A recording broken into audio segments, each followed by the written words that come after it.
So much like when we practice our value scales, we are going to practice ink scales. There's 4 of them that I'm going to teach you how to do. I'm going to demonstrate really quickly how to do 2 of them because that's probably all we'll get through today.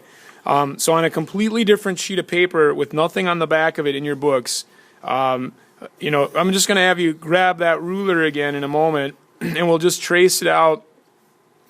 Trace the perimeter of the ruler and just mark it off at the 7 or the inches, and we'll just do an inch for each value,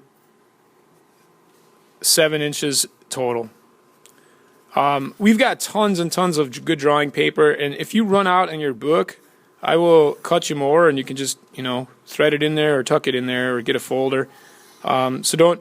It's good that you guys are conserving paper, but if you get a really nice drawing, you're not going to want something on the back of it. And some of these drawings that we've done in our books, some people end up having them be finished pieces for their portfolio. So you can trace out all 4, but we're really going to only do 2 that I'm going to demonstrate today, and then I'll show you 2 at the back half of class tomorrow.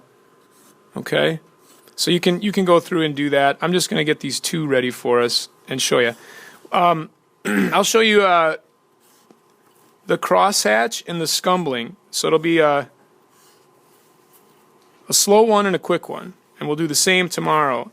I'm guessing these ink shading techniques are familiar to you from most likely middle school, but if they're new to you, these are techniques, like again I said, like a tattoo artist has no, they can do some shading, but really they're shading with ink, and that's kind of what we're doing.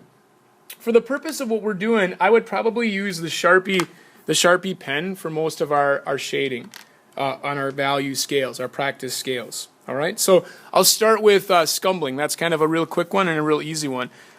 It's kind of like scribble shading. So it's kind of like just scribbling. It's also like figure eights, we sometimes call it, like the number 8. So you're just kind of tangling your lines together.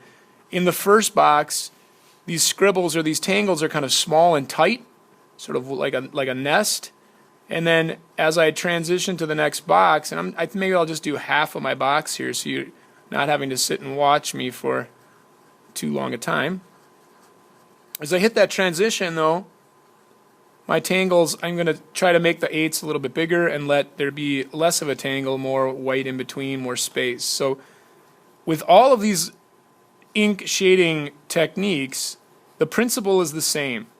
The more concentrated the line or mark making, the darker the value, and the less, obviously, the lighter. The more paper showing through gives it that lighter value, just like with graphite. I'll always come back, kind of blur my eye, and come back and sort of work the transitions. But this technique is very, very fast, and it, we can quickly transition from light to dark with this very easily. So this will be scumbling, scribbling, or figure eights.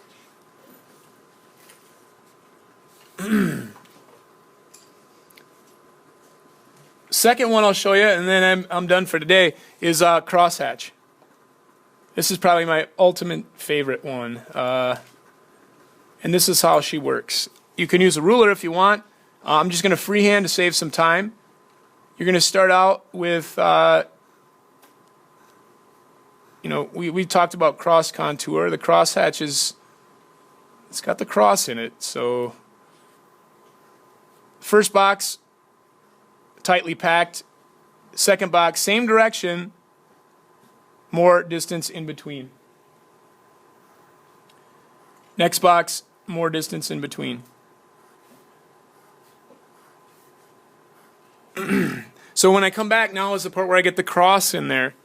I'm just going to go horizontally to start, and I'll keep my lines about the same distance apart.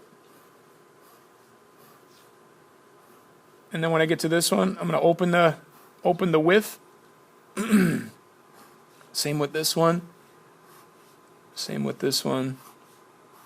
Same with that one. Now, to get a dark value with crosshatch, you kind of have to layer over your lines a lot. So I could come back and do verticals in between each one and horizontals in between each one. But typically, I like to just kind of do a diagonal. And then we can also do a diagonal the other way. And eventually, you'll get that really dark. But the same principle, you know, we just keep layering our lines or concentrating them with more. So now I'll probably come back. Maybe I will do one in between here. I want to get that much darker. I'll go diagonally this way, and I'll just keep going until I get that the way I want it. When I blur my eyes, the transitions will go from darker to lighter.